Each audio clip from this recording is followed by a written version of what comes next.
Sean Dory's ERE-383, number 42, gets a Steph's oil pan.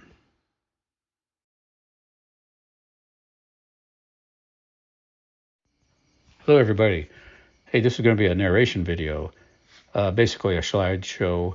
This is ERE number 42. It's Sean Dory's. Yes, it's an old engine. It has not run, actually.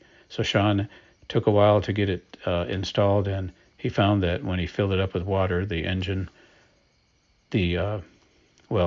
water leaked into it. So he stopped right there, sent it to me. It turned out the iron heads were leaking. Swapped over to some ported LE aluminum heads. And reassembly, in the meantime, we're putting in a Steph's oil pan. This engine's going to go to the dyno in a couple days. So oil pump, it's a Milling 10554 shark tooth. And that's the pickup getting put onto it, fit into it. It's a Canton for 8-inch deep pan. Getting ready to put the oil pan on. Clearance was a 1/2 inch there for that pickup.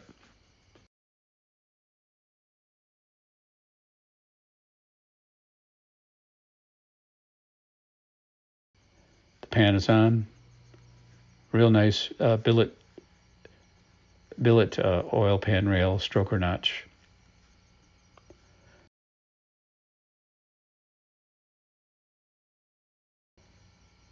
Reassembly, getting a timing pointer on there. That's a temporary timing pointer for the dyno. I had to bend the needle a bit because there wasn't enough play in the adjustment.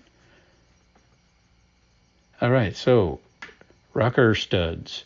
The ones that were on the iron heads were a little too long, and so I had to put a shorter thread in there. Greed the cam. Actually forgot and did it just now.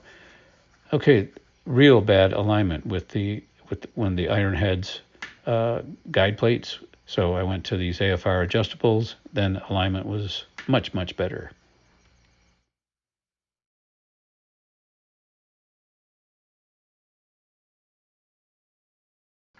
Of course, there's the oil system test. It took about 5 minutes to get oil up the push rods into the rockers. Looks like 62 pounds, 60, 62, and that's pretty normal. It's a high pressure pump. So this thing is going to the dyno soon. Stay tuned for dyno results.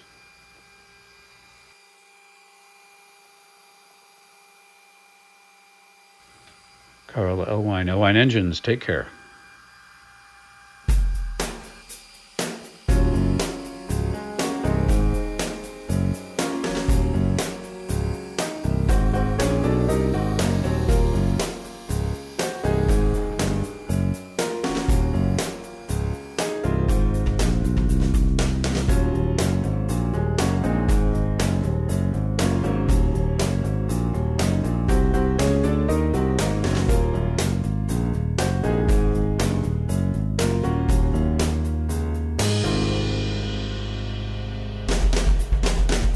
Mm-hmm.